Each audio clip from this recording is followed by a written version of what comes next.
예, 바닥부터 그리는 사람이란 제목으로 하나님 말씀 증거하도록 하겠습니다. 잠언을 크게 보면은 뭐 몇 뭉치로 나눌 수 있는데 크게 보면 세 뭉치로 나눌 수 있어요. 첫 번째 뭉치가 1장부터 9장까지 이게 어떤 한 흐름을 가지고 있습니다. 마지막 장입니다. 그러니까 단락을 정리하는 의미가 있겠죠.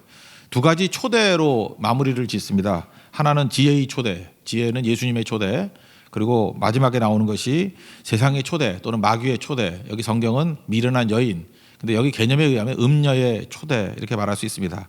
가운데는 뭐냐? 거만한 자, 그러니까 거절하는 이유가 뭐냐? 거만함 때문에 예수님의 초대를 거절한다. 7절까지 12절 그 내용을 다루고 있습니다. 차례대로 보도록 하겠습니다. 첫 번째는 지혜의 초대. 지혜는 누구예요? 예수님이죠. 예수님이 초대한다. 1절부터 6절까지 나와 있습니다. 어찌 보면 구원은 초대입니다. 우리가 예수 믿는다는 게 뭐예요? 주님이 초대할 때, 오라 그럴 때 예스 하는 거죠. 아멘 하는 거. 그게 구원입니다. 누가복음 14장 16절 이하 어제도 살폈지만 하나님 나라를 뭐로 묘사를 하느냐면 큰 잔치를 베푼 거였다라는 거예요. 그래서 예수님이 우리를 초대한다는 거죠. 오라, 아무나 오라, 누구나 오라, 다 준비되었다. 근데 공통점이 뭐예요? 다 일치하여 사양했다고 얘기를 합니다. 세 종류 사람을 묘사하고 있지 않습니까? 밭을 샀다, 그래서 양계 바란다. 소를 샀다, 시험하러 간다. 장가 들었다, 못 간다. 주인이 노했다 그러죠. 그러니까 시내와 골목으로 가서 도저히 가능성이 없는 사람들이 있지 않습니까? 그러니까 가난한 자, 몸 불편한 사람, 이게 수음이 양가로 할 때 뭐예요? 가능성만 있는 사람, 그죠? 가능성만 있는 사람, 이런 사람이 그러니까 성적으로 말하면 가에 해당되는 사람, 가능성만 있는 사람, 그 사람들 데려다가 채우라는 거죠. 내 집을 채우라. 그러고도 남습니다. 그랬더니 강건하에 데려다가 내 집을 채우라. 그러니까 결국은 천국은 차긴 차는데 누구로 찬다는 거예요? 어쨌든 간에 억지로 됐던 뭐가 됐든 간에 초대에 응한 자들. 그러니까 상태가 좋은 사람들이 오히려 초대에 응하지 않는다는 것입니다. 그래서 고난의 유익이라 그러잖아요. 고난당하고 어렵고 수는 잘 안 와요. 우도 잘 안 와요. 그러니까 가능성만 있는 사람들이 어디든 갈 수 없으니까 주님의 초대에 응하게 되더라. 그게 오히려 복이 되더라. 뭐 그런 거죠. 오늘 역설적인 얘기를 하고 있다는 것입니다. 우리가 주님 초대 받을 때 이렇게 받아들이는 게 되게 중요합니다. 우리도 이 땅을 살아가면서 예수님의 제자들이고 하나님의 자녀들 아닙니까? 우리도 이렇게 초대를 받아들이고 초대하는 인생이 돼야 된다는 거예요. 우리 하나님이 하는 거 우리도 따라야 되잖아요. 자녀들이니까. 우리도 세상을 초대하는 모습이 있어야 된다는 것입니다. 초대하는 모습을 뭐라 그러죠? 환대. 초대 절대로 안 하는 걸 뭐라 그래요? 적대. 왜 우리가 초대를 못할까요? 환대 못하는 이유가 뭘까요? 낯선 사람이 내 일상에 들어오면은 평화를 깨기 때문에 그렇습니다. 한번 생각해 보세요. 우리 교회 뭐 다 아는 사람끼리 이렇게 모여서 예배 드리는데 갑자기 모르는 사람이 와가지고 뭐 기도도 이상하게, 그리고 태도도 이상하고 막 냄새도 나고 뭐 그럴 수 있겠죠. 그러면 우리가 평안이 깨지잖아요. 이거 평안하게 기도하는데 기도도 못하게 만들고, 이게 평안하게 이렇게 인사하고 살아야 되는데 긴장이 생기고. 그러니까 일상이 너무 좋거든요. 일상이 너무 좋으니까 문을 걸어 잠가 버리죠. 그게 가인의 길입니다. 그래서 가인이 했던 일이 뭐예요? 성 쌓는 일.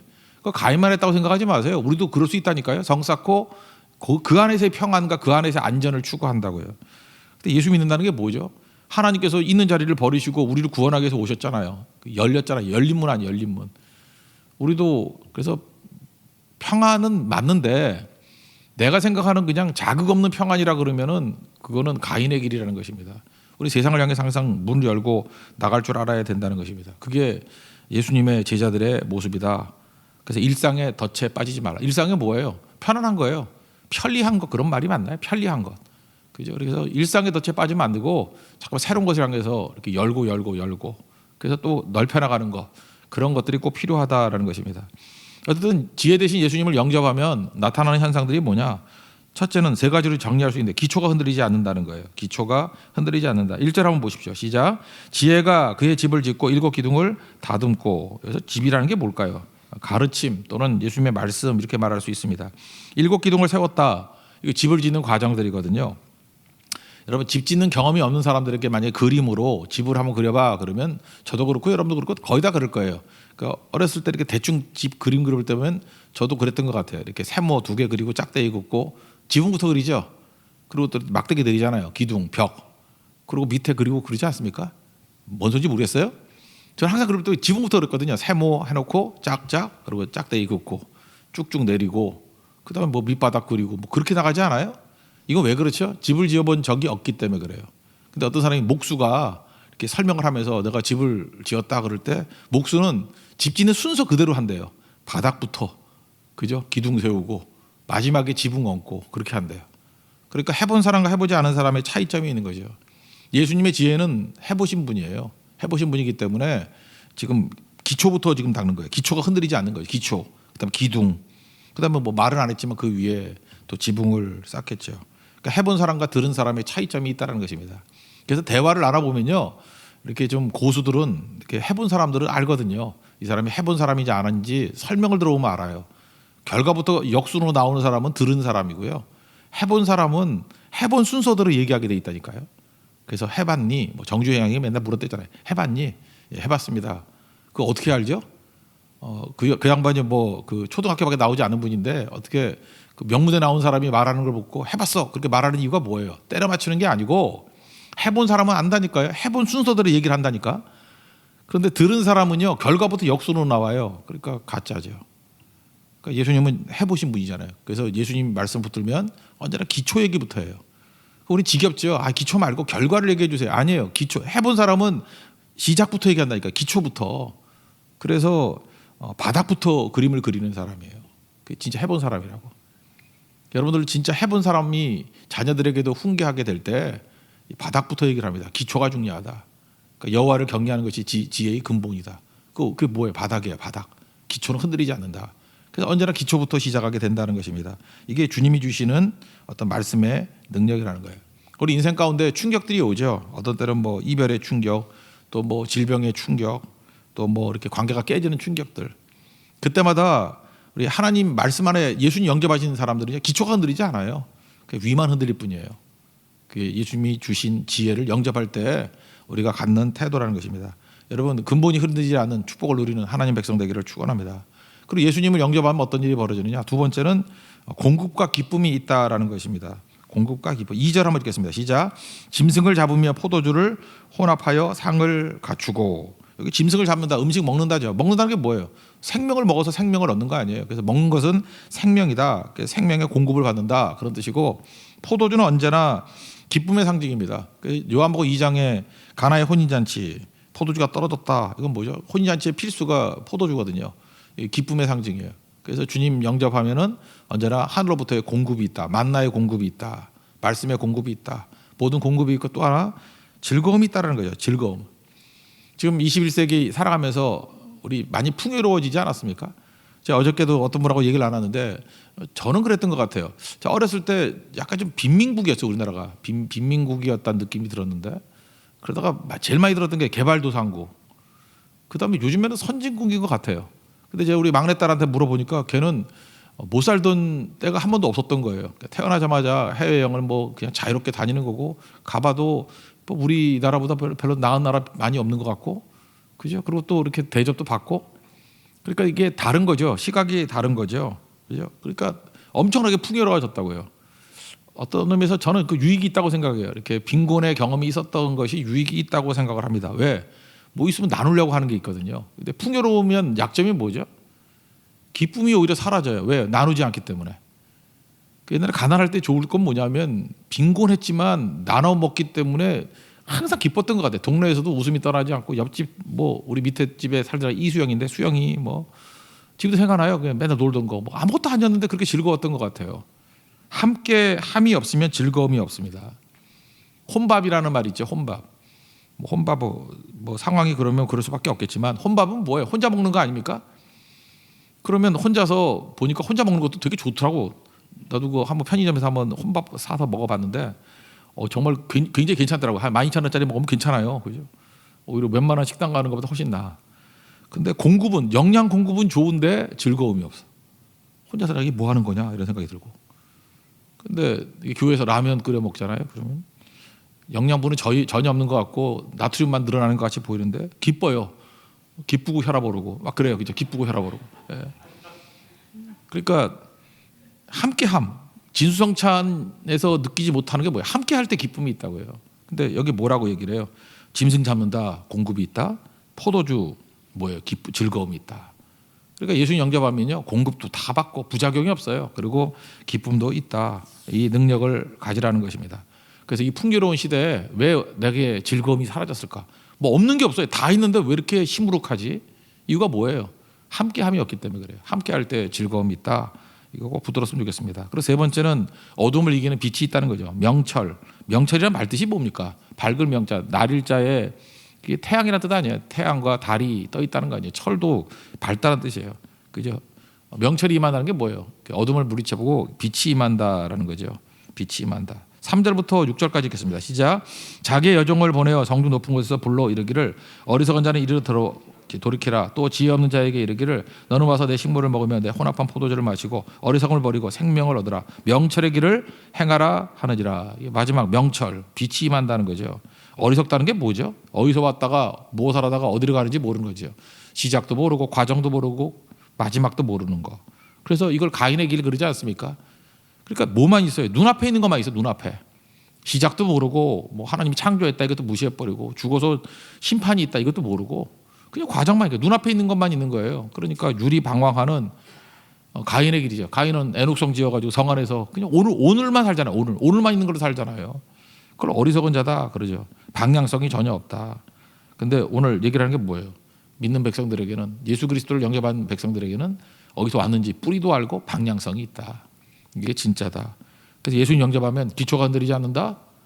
그래서 바닥부터 그리는 사람이다. 그리고 공급과 기쁨이 있다.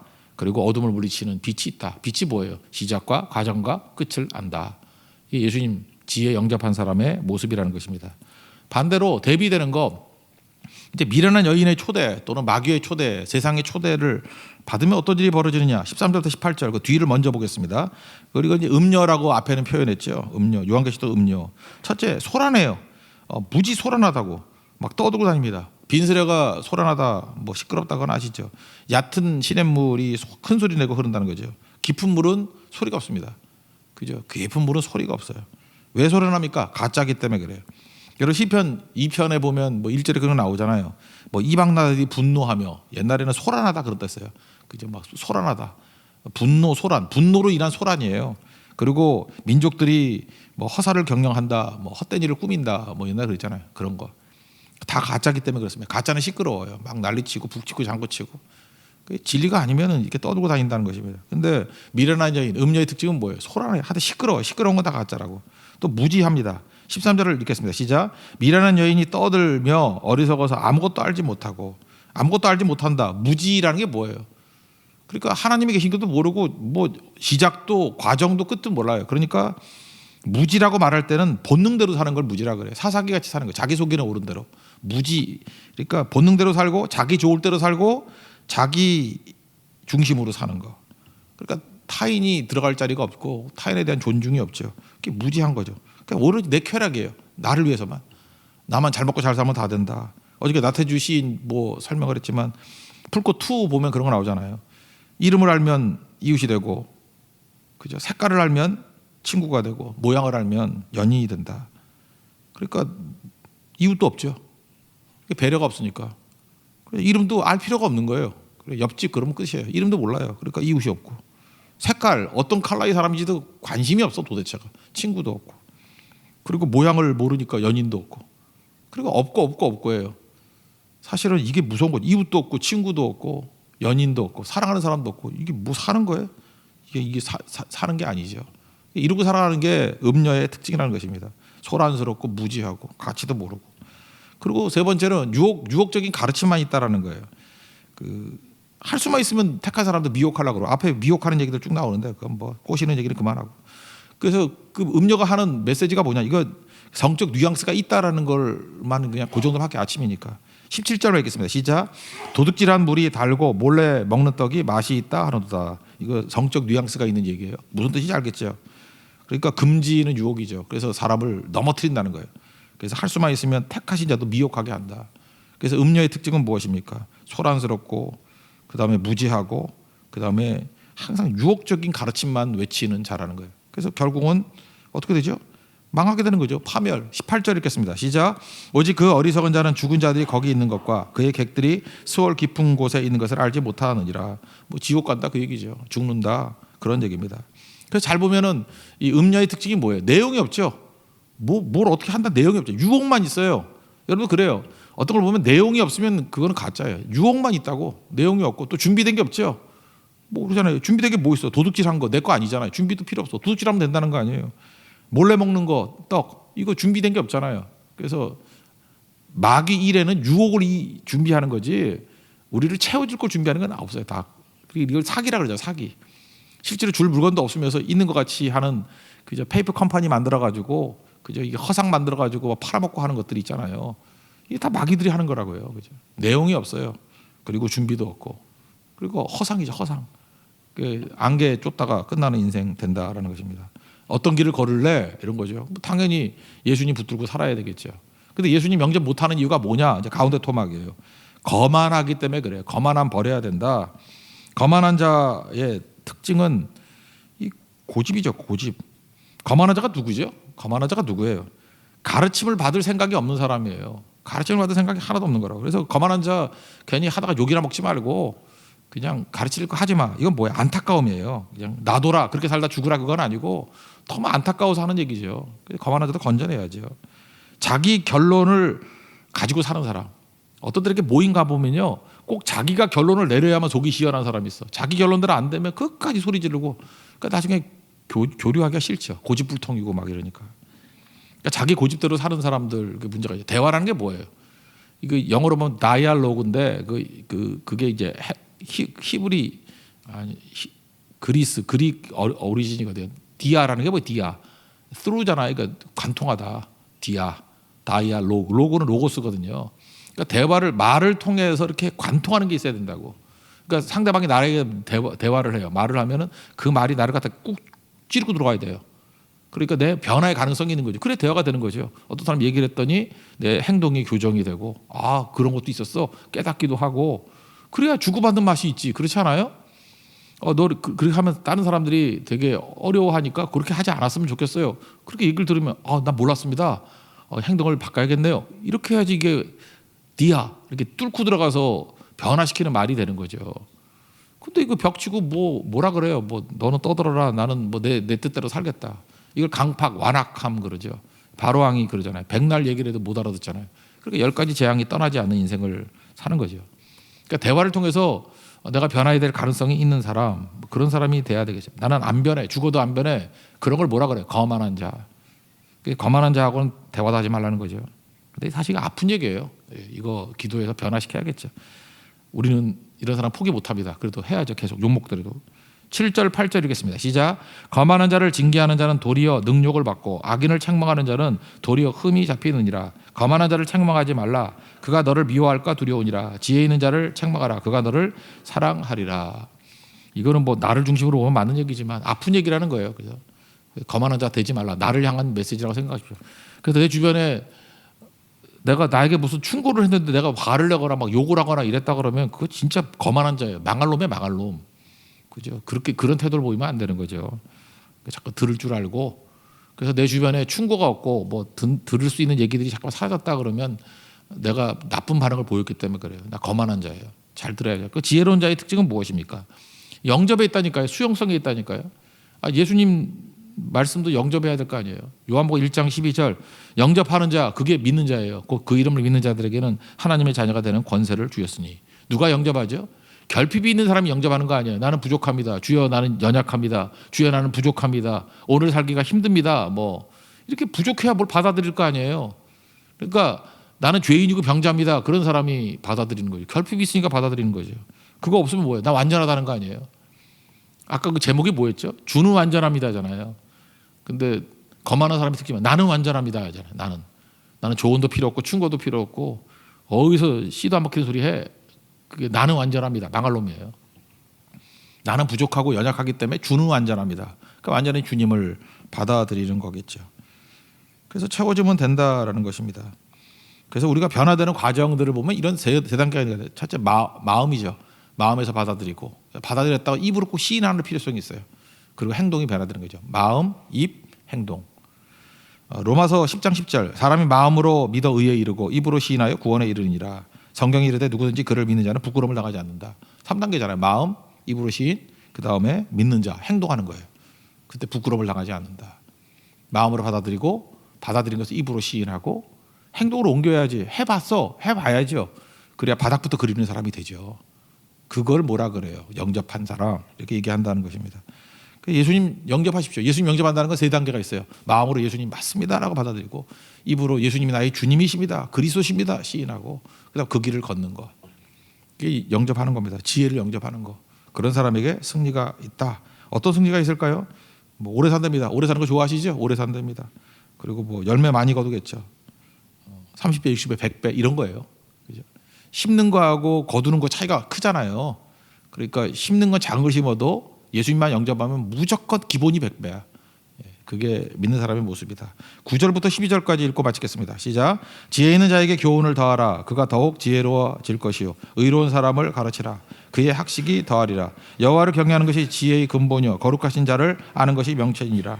나 지혜로 말미암아 내 날이 많아질 것이요 내 생명의 해가 내게 더하리라. 내가 만일 지혜로우면 그 지혜가 내게 유익할 것이나 내가 만일 거만하면 너 홀로 해를 당하리라.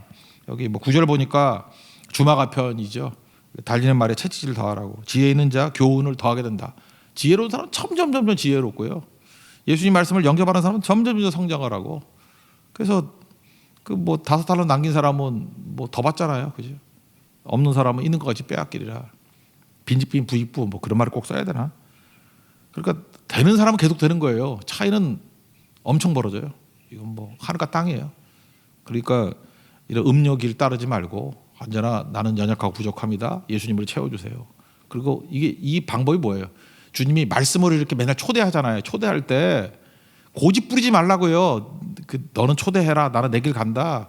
새벽은 역시 자는 게 최고야. 새벽 무릎 새벽 무릎에 새벽 침대지. 뭐 이러고 그죠? 이러고 자꾸 거절하기 시작하면 그게 망한다니까요. 망한다니까. 예수님 말씀이라 그러면 아멘 하고 마음으로 받아들이고 입으로 시인하고 그 길 걷고, 마음으로 받아들이고 입으로 시인하고 그 길 걷고, 그러면은 100배 열매 거둔다는 것입니다. 그 길 걷는 믿음의 종되기를 축원합니다. 자리에 일어나겠습니다. 520장 주님의 초대에 응하겠습니다 하는 마음으로 찬양하겠습니다. 520장